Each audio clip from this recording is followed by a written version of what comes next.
রোশাঙ্গিরি অগ্নিকাণ্ডের বসতিঘর পরিদর্শন করেন ফটিকছড়ি উপজেলার বিএনপির নেতা আলহাজ মোহাম্মদ রফিক। রোশাঙ্গিরি ৫ নং ওয়ার্ডের বরকতুল্লাহ মিয়াজির বাড়িতে গতকাল সন্ধ্যা ৭টার সময় সিএনজি চালক এমদাদের ঘর অগ্নিকাণ্ডের ঘটনা ঘটেছে। সেখানে সিএনজি চালকের বসতি ঘর পুড়ে ছাই হয়ে গেছে। এর পার্শ্ববর্তী আরও একটি ঘরের বাসিন্দা নানুপুর নৈশ প্রহরী হিসাবে কর্মরত মোহাম্মদ তৌহিদের ঘরের ব্যাপক ক্ষয়ক্ষতি হয়েছে। এলাকা পাড়া প্রতিবেশী এলাকা বা ফটিকছড়ি ইউনিয়নে যেখানে যে কোনো দুর্যোগে আমরা সবসময় সাথে থাকি এবং সাথে থাকবো ইনশাআল্লাহ।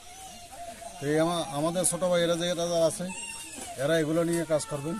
আপনারা যারা সাংবাদিক আছেন সাংবাদিকরা সবাই সহযোগিতা করবেন।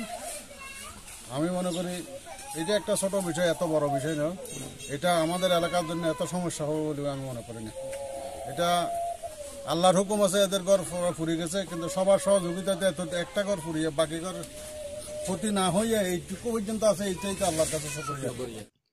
এই সময় উপস্থিত ছিলেন ওয়ার্ড বিএনপি নেতা আজম, উত্তর জেলা ছাত্রদল নেতা রাব্বি কায়েম, উপজেলার ছাত্রদল নেতা মোহাম্মদ মাহফুজ, জেলা ছাত্রদল নেতা রমজান আলী, উপজেলা ছাত্রদল নেতা মোহাম্মদ জয়নাল হাজারি, ছাত্রদল নেতা মোহাম্মদ সাগর, মোহাম্মদ তৌহিদ, আলহাজ আবু ড্রাইভার, মোহাম্মদ এরশাদ, প্রবাসী মোহাম্মদ হাসান পরিদর্শন শেষে ক্ষতিগ্রস্ত পরিবারদের সহযোগিতার আশ্বাসিত প্রদান করেন।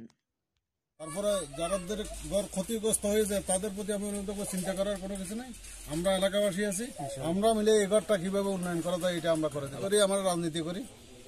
এই এলাকায় আমি মনে করি বেশিরভাগ শতকরা 80% মানুষের বিএনপি। এই পরিচিন্তাপুর বলেন, রোশাঙ্গিরি বলেন, এখানে বিএনপি ছাড়া আওয়ামী লীগের লোক খুবই কম। তো আমরা দলমত নির্বিশেষে আমরা কোনো আওয়ামী লীগকে কোনো খারাপ বলতে চাই না। দলমত নির্বিশেষে আমরা এলাকাবাসীর সহযোগিতা করছি। বিএনপি তারেক জিয়ার নির্দেশে বর্তমানে চলতেছে।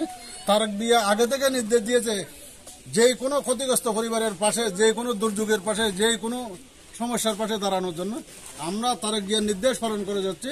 ইনশাল্লাহ যে কোনো সময় আপনারা আমাদেরকে সাথে পাবেন এবং আমাদের এলাকার ছোট ভাইয়েরা এইটার টিম হিসেবে, সবার টিম হিসেবে কাজ করবে ইনশাল্লাহ।